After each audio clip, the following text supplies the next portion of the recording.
What's he do? John Plains. Good shit.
So right about here we're at the bottom of the range, and for a tiny little section that probably goes 100 metres, we do have 100% steel sleepers.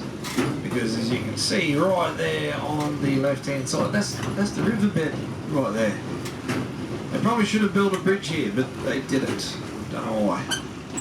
They just laid the track directly on the riverbed itself, so no timber in this little section.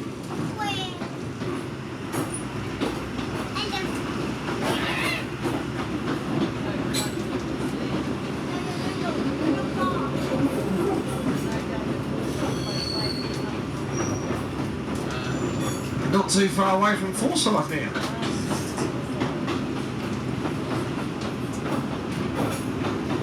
The first record of any sort of a settlement in this area was a little tiny place called Finnegan's Camp. Tonight, I think many of you, or all of you, are staying at Finnegan's Rest. They gave it that name, I guess, in honour of Finnegan. Now, I don't know who Finnegan is. Lee's not too sure. We've never found a great deal of information about him. But I think it was about 1864? 1864.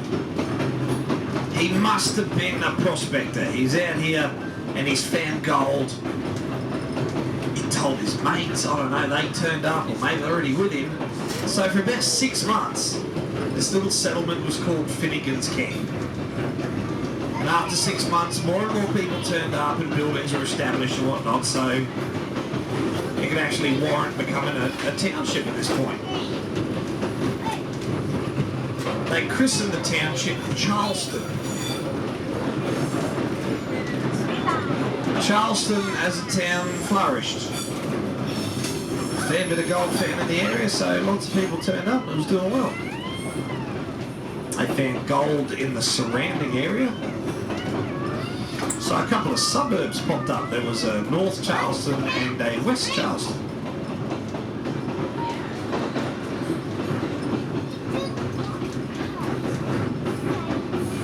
These 3 little Charleston townships were doing really well.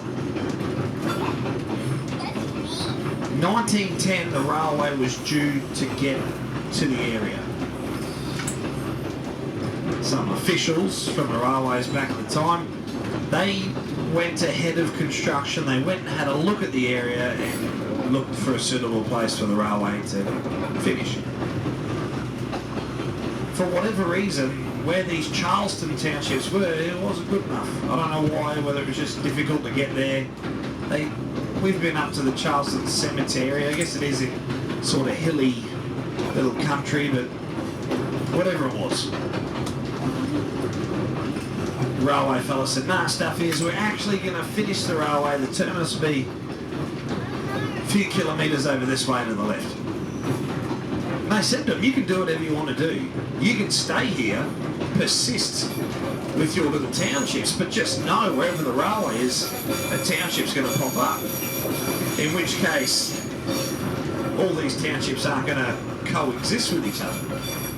Yours are going to fizzle out, everyone's going to go to the one at the base of the railway. So you might as well see that coming and move over there now. So the township people, they all got together, all these Charleston and North Charleston, West Charleston residents, and they all decided that that was the thing to do. Just to pick everything up now, relocate everything to where the government said the railway was going to be, and we'll set up a new township there, and they called it New Charleston. And they had that name for about 12 months. Once a railway turned up, they changed the name to Forsayth after James Forsayth Fallon, who was a commissioner in the railways back in the day. He has Fallon by South West Queensland named after him as well, so he's done all right. Now gold was why people turned up here in the first place, and gold is sort of still why anyone is here. Things started to get a little bit busy last week. It'll be interesting to see how it is this week, but in a normal year when there's not a pandemic, we come into Forsayth right now in June, and honestly a little township that's usually got about 40 to 60 people living in it, it's quite a few hundred. Prospectors turn up from everywhere. Camper vans, caravans, they've all got metal detectors. And they're all out looking for the same stuff. They get the little mining permit, prospecting permit. It's only a few bucks for a day. And they head out onto the surrounding properties and away they go.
We don't really know what you're doing tonight. I'm assuming that everybody is just staying in Forsayth tonight. To my knowledge, the gorge, they are open, but their buses aren't running just yet. Maybe next week they start. I don't know. We don't get told anything. Lee and I mushrooms. But a representative from the pub, from Finnegan's Rest, will come on over. They've got a manifest. They know exactly what's going on and who's going where and what to tell you. So usually once we pull up, by the time you guys get off the train, they're there introducing themselves and telling you what to do next.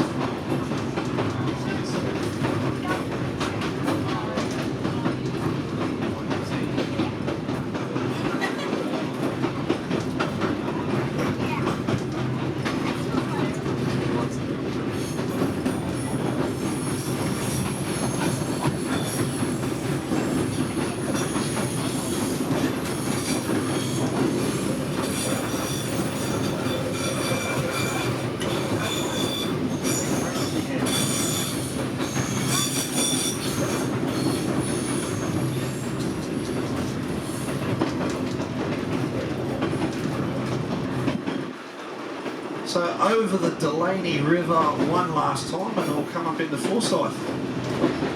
Now there is a nice little metal ramp that connects the train to the platform here, so I'll pull that up on the rear door. Yeah, the rear door of this unit. It'll be fine to exit from it.